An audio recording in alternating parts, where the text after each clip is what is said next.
Hey everybody, this is Dan. Today I'd like to share another chess puzzle with you guys. This is actually from a game that was played very recently. It was played this year, and the player who played white is Boris Gelfand, who is very recently he challenged Anand, who is the current world chess champion. He challenged him and lost a very close match.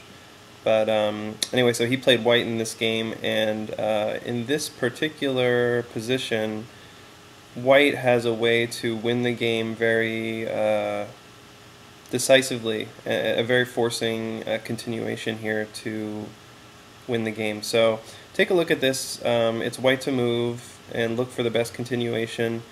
Feel free to press pause, and then when you're ready to hear the solution, press play. Okay, so in this puzzle you'll see that white's knight on e8 is protecting the g7 square. So the first move that white makes takes advantage of this fact. It's rook to g7 check.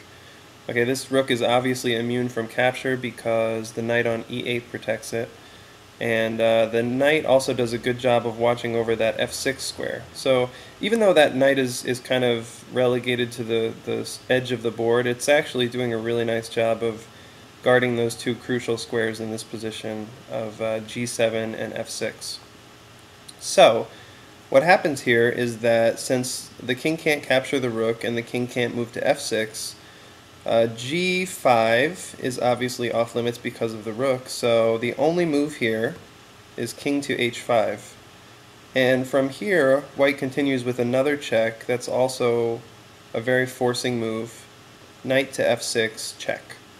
And this also leaves black with just one reply, as the g-file is completely dominated by that rook on g7, so the king just moves down one more square to h4. So the second move for black is king to h4. And from here, white can continue with the forcing checks by playing pawn to g3 check. This leaves the black king with no moves. The g-file is blocked by the rook, and h5 is controlled by that knight on f6. So since the king can't move, and obviously this check cannot be blocked, the only thing for black to do is to capture the pawn. So black plays fx g3, pawn takes on g3, and from here it's just a mate in one. You'll see that the pawn on g3 was also protected by another pawn on f2, so white simply takes the pawn on g3 with the f2 pawn, fx g3, and that's mate. So this puzzle turns out to be a forced checkmate in 4 moves. One reason I really like this particular example, after rook to g7 check, black actually resigned.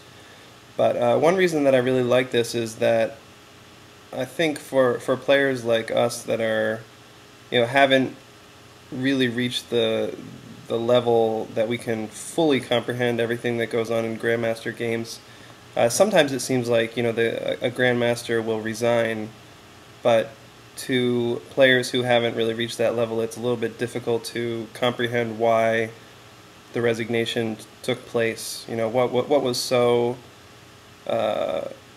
losing about the position that one player had to resign. But in this particular case, it's very clear. After white plays this check on g7, play is completely forced. So it's very understandable, I thought. And after 4 moves, black is checkmated. So a really nice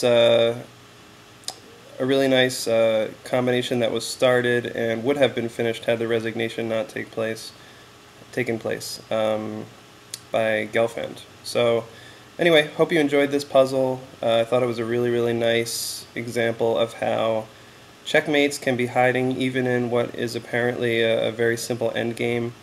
Never take for granted that there's not a forced mating sequence in a position that looks relatively simple. So just be on the lookout for these kind of forcing checks, forcing captures, moves that give the other player less options in responding to them.